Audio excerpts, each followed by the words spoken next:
Great. Well, thank you, Gavin, and good morning, all.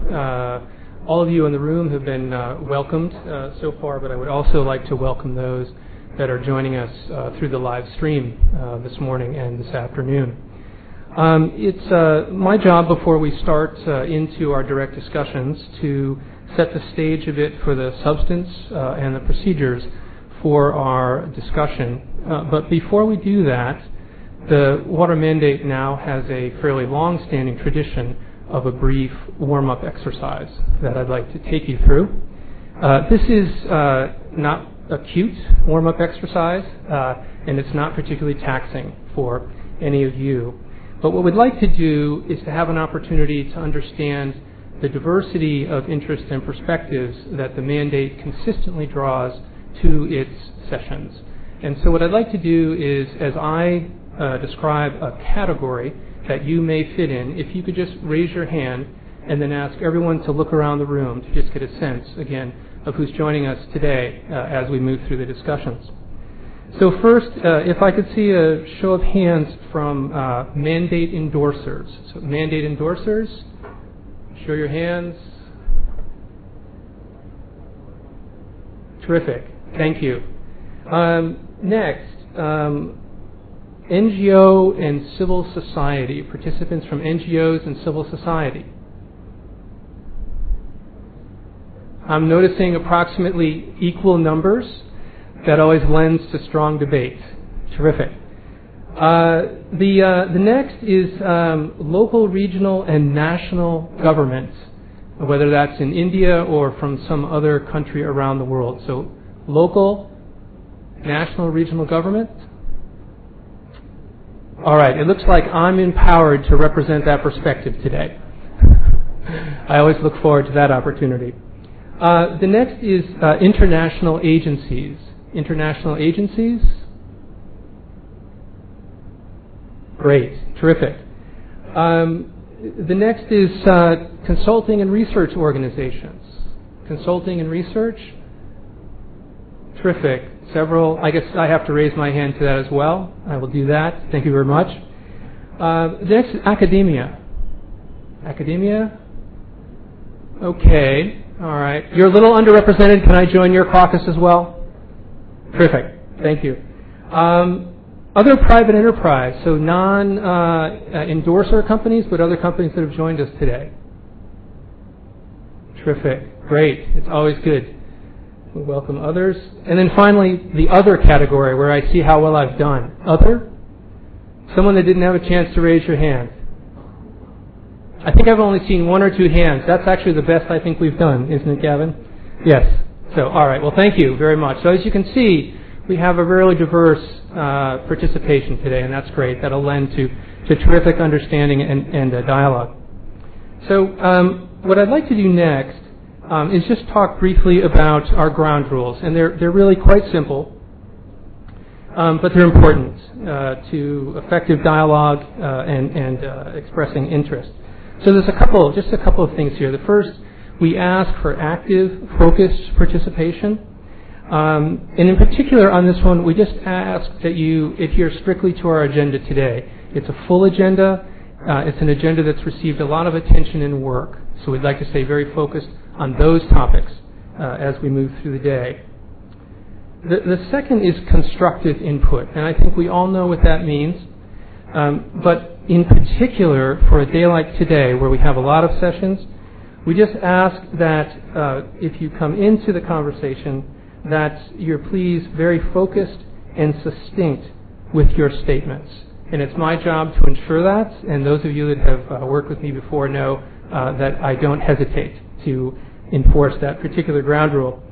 And finally, respectful interaction.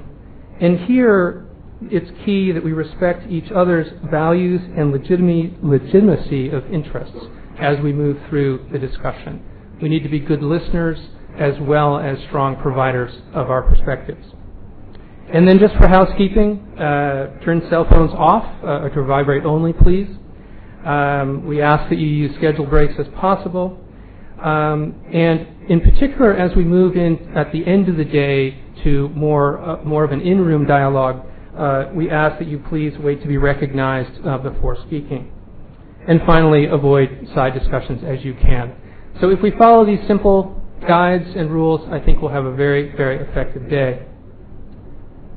Just a couple of other items then that I'd like to touch on. I'd like to just quickly touch on the agenda, and here it's moving from procedures to setting the stage for our discussions today. You can think of our agenda really in 4 large pieces. As we begin the morning, we'll focus on what are challenges and opportunities for business in India. This is the key building block of our discussions for the entire day. It's what anchors us in the challenges, the water challenges here in India, and provides a lens through which to look at all of the remaining sessions as we move through the day. After the coffee break, we'll move to corporate water stewardship in practice. This is an opportunity to hear about how key companies are moving forward with their corporate water stewardship efforts, not only here in India, but from other parts of the globe. And it provides an opportunity to think about those actions in the context of the water challenges that you've heard about that are here in India and are oftentimes very reflective of water challenges in other parts of the world.